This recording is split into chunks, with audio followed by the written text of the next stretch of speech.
बिस्मिल्लाहिर्रहमानिर्रहीम। अस्सलाम वालेकुम। आप सभी का इस्तकबाल है। आप देख रहे हैं प्रोग्राम स्पेशल रिपोर्ट। आपका मेजबान मीर हिलाल हाजुरी हाजिर खिदमत।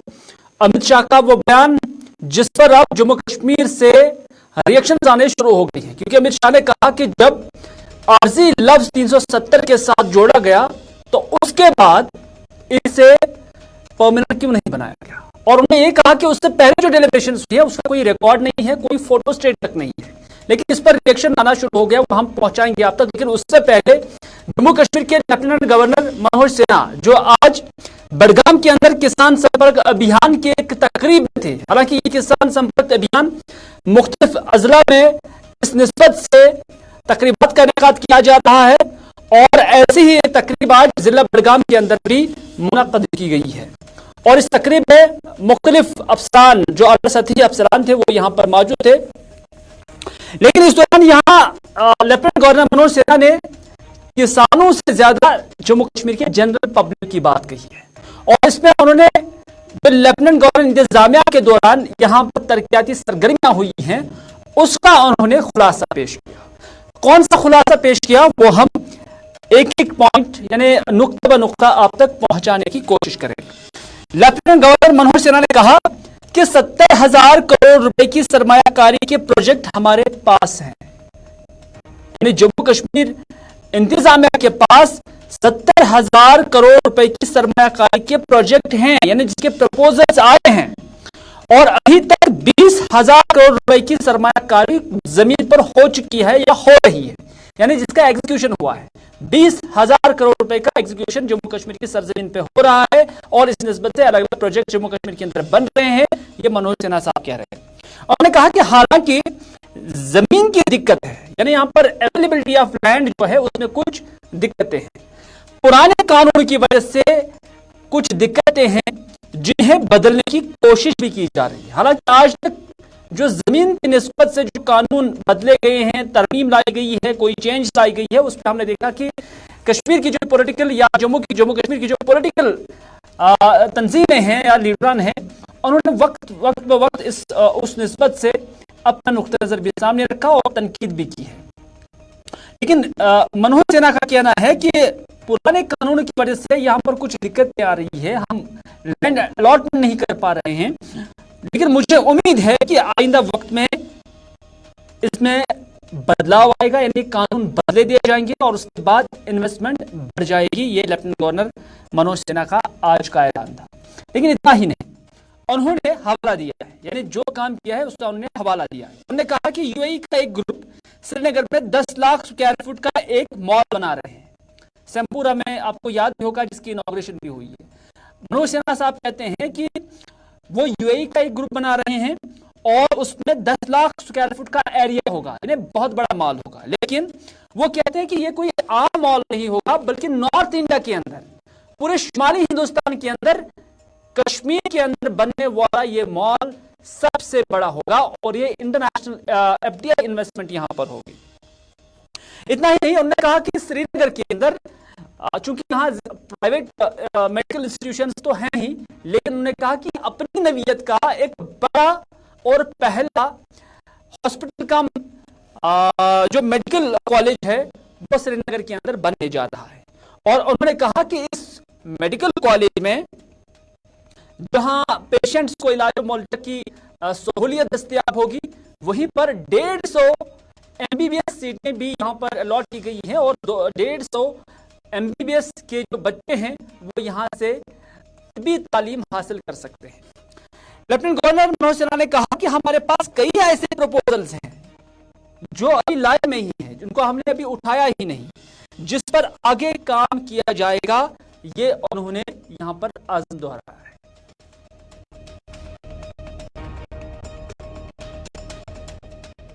किस तरह की बातें हैं, 70,000 करोड़ के आसपास के प्रपोजल हमारे पास हैं। आज जमीन पर 20,000 करोड़ से ज्यादा के काम हो रहे हैं। जमीन की दिक्कत है, मैं जानता हूं, कुछ पुराने कानूनों के कारण है, उन कानूनों को बदलने की कोशिश की जाए।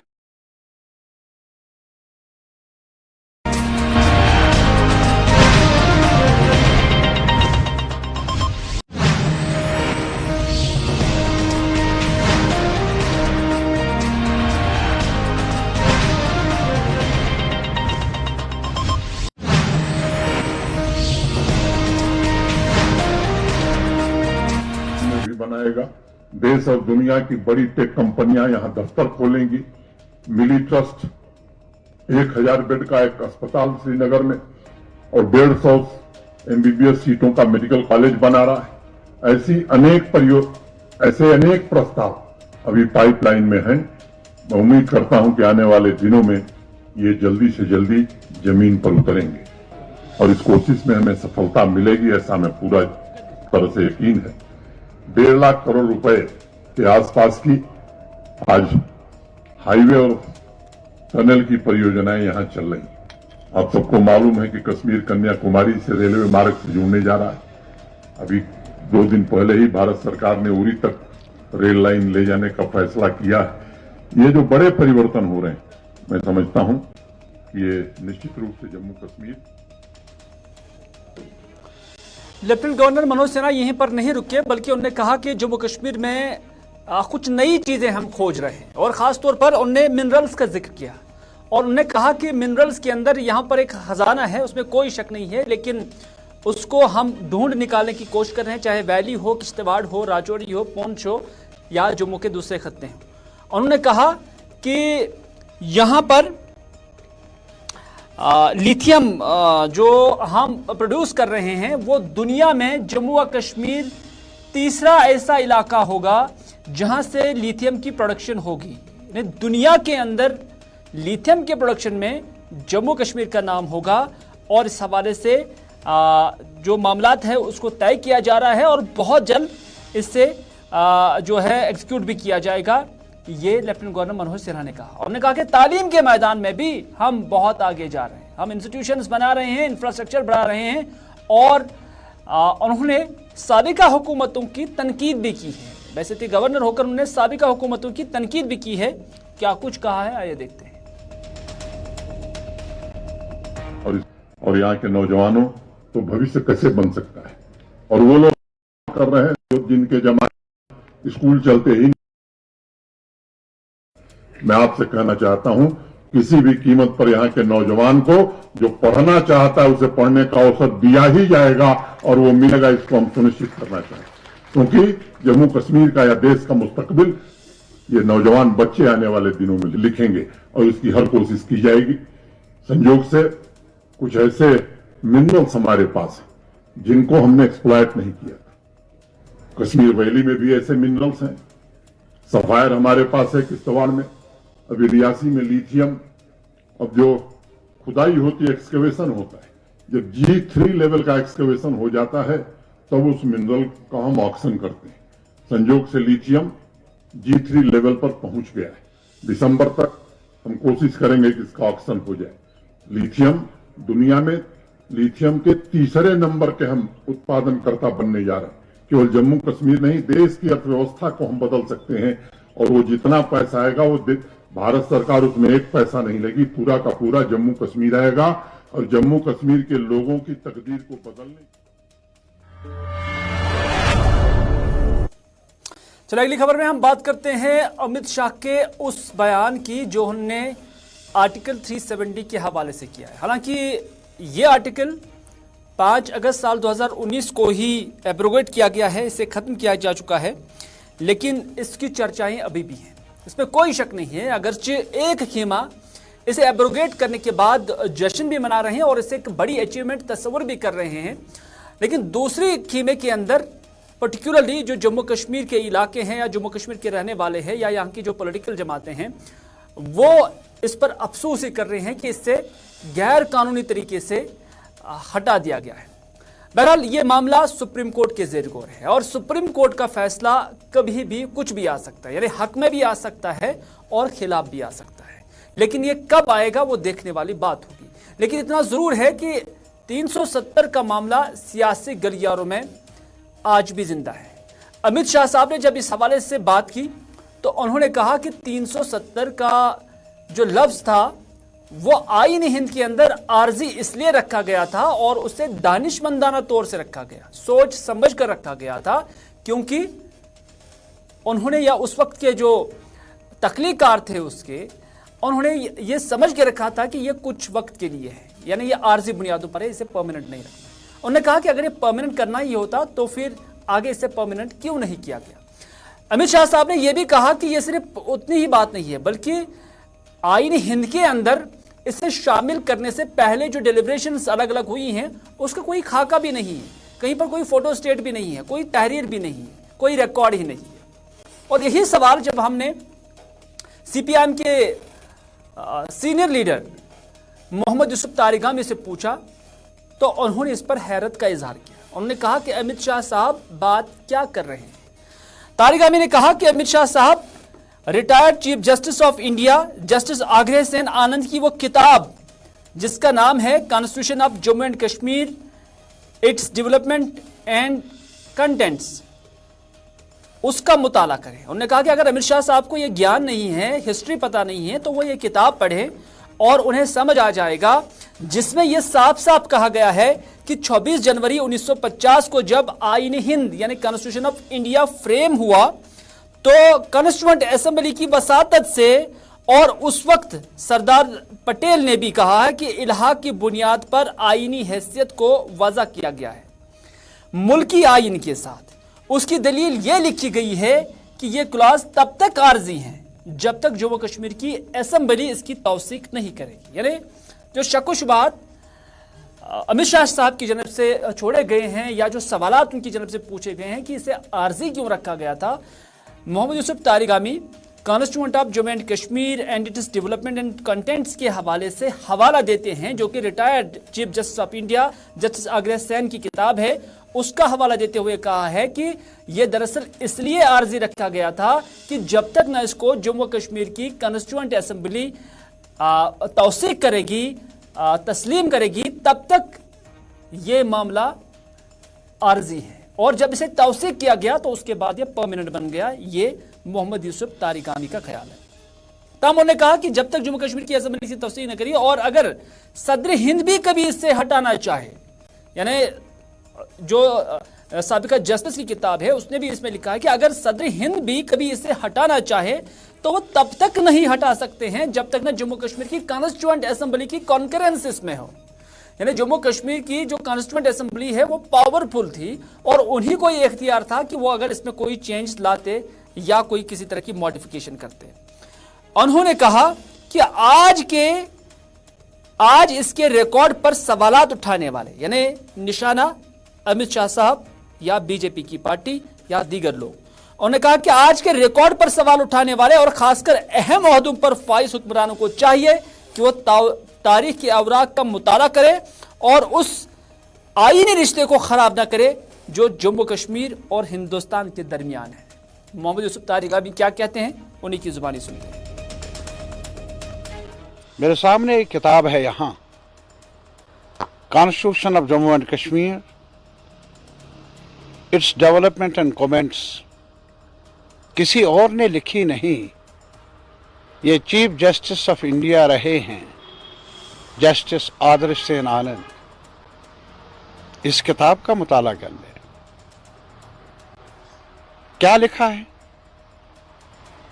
26 जनवरी 1950 को कॉन्स्टिट्यूशन ऑफ इंडिया फ्रेम हुआ कॉन्स्टिट्यूएंट ऑफ असेंबली की वसातत से, और उस वक्त भी सरदार पटेल जो मिनिस्टर ऑफ स्टेट्स रहे हैं उनका कहना था कि इंस्ट्रूमेंट ऑफ एक्सेशन की बुनियाद पर आईनी पोजीशन को दर्ज किया गया, वज़ाह किया गया कॉन्स्टिट्यूशन ऑफ इंडिया के साथ।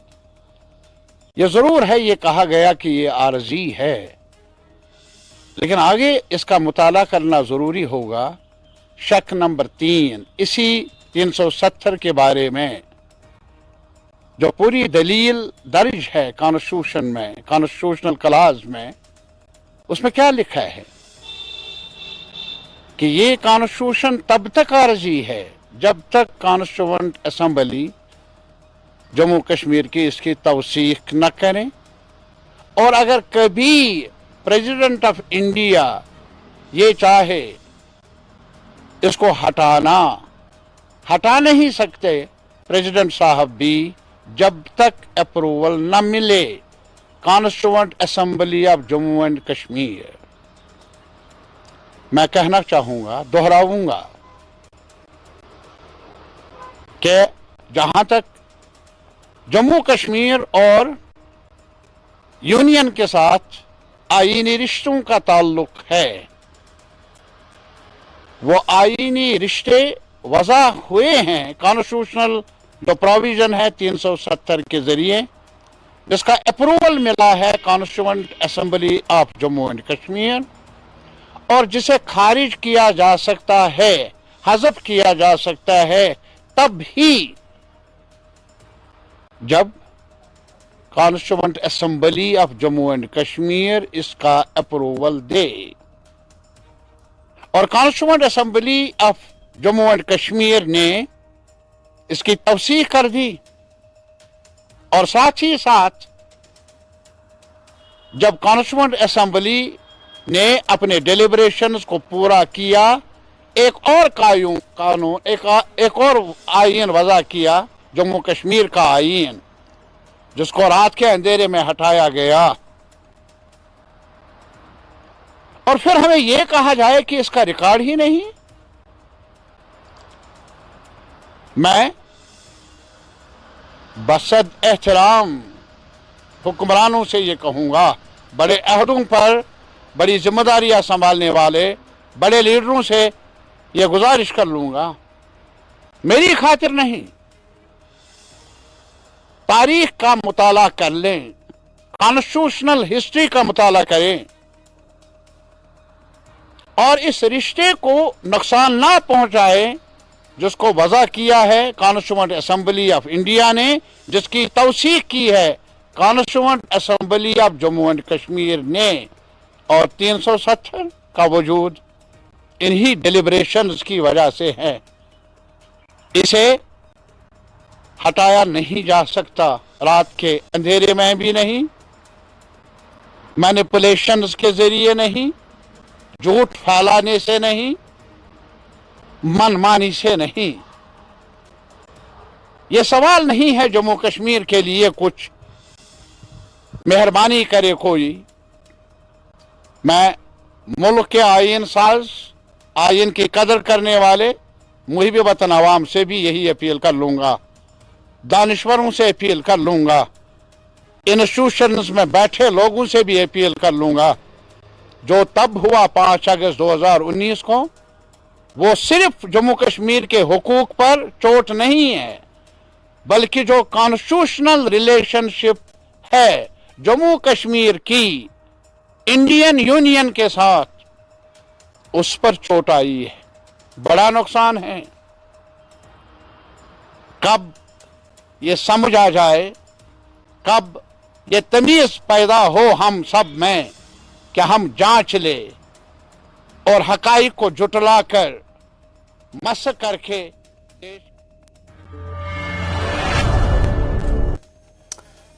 नाज़रीन, कहीं ना कहीं ये जो मामला है सुप्रीम कोर्ट के ज़ेर गौर है, और इस पर भारतीय जनता पार्टी का अपनी ऑब्जर्वेशन देती है, अपने मामला देती है, और जो 370 की बहाली के हक में है वो अपने अंदाज से कानून को भी पढ़ते हैं, आइन को भी पढ़ते हैं। तो इस तरह से जो सियासी मंजरनामा है वो डिवाइडेड है।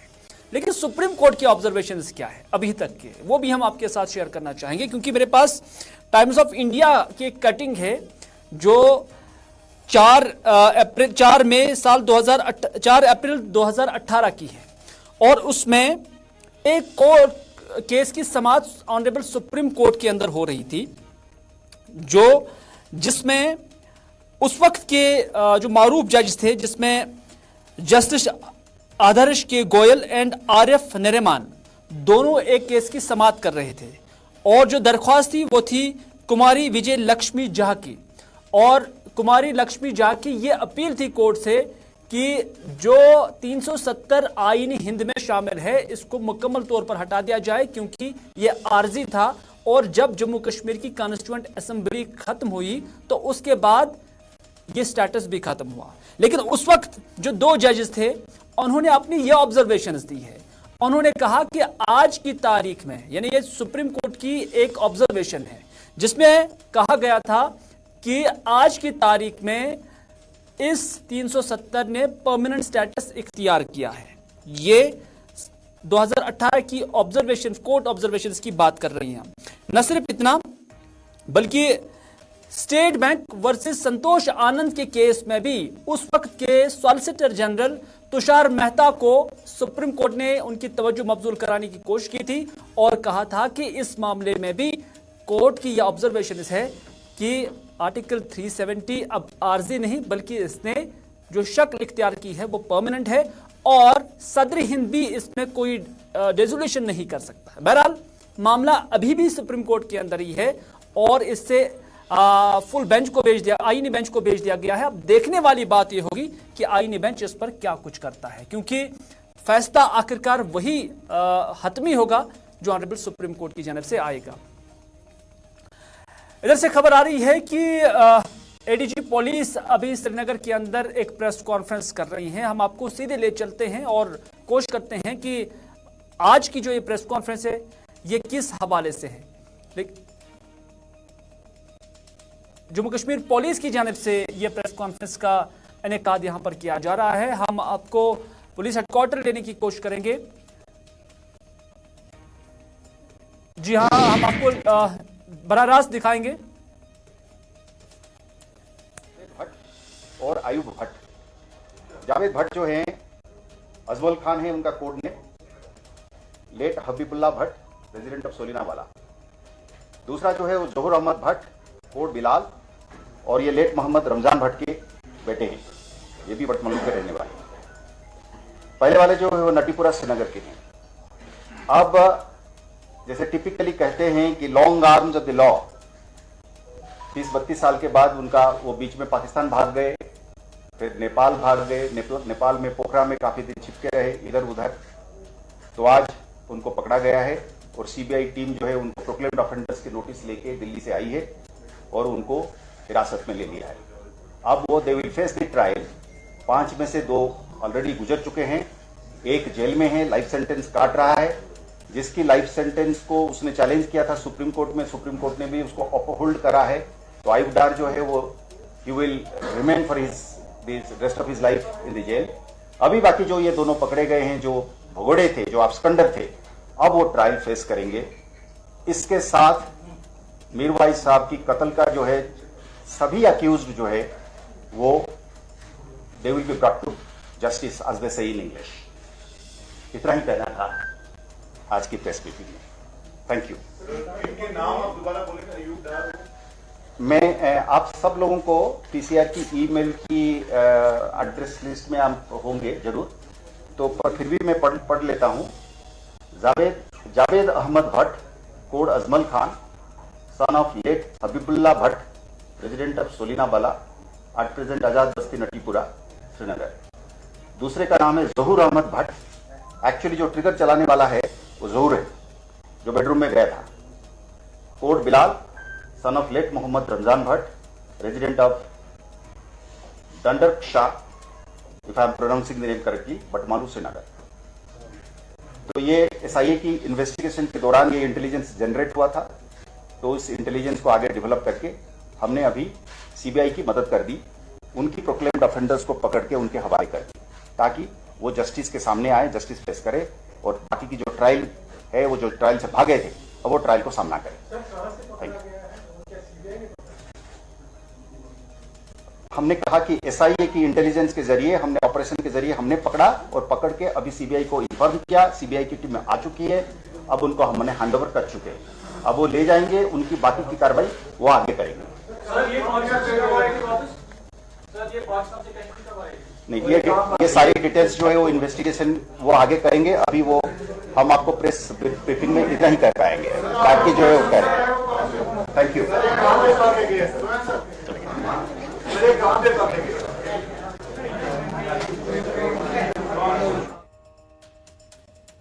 चलिए, आप आर स्वैन को सुन रहे थे, जिनका कहना था कि 90 की दिहाई में जो मीरवाइज फारूक का जो कत्ल हुआ था और उसमें जो मुलविसिन थे उसमें 2 बच्चे थे और उनकी गिरफ्तारी अमल में लाई गई है और वो अभी पुलिस के पास है।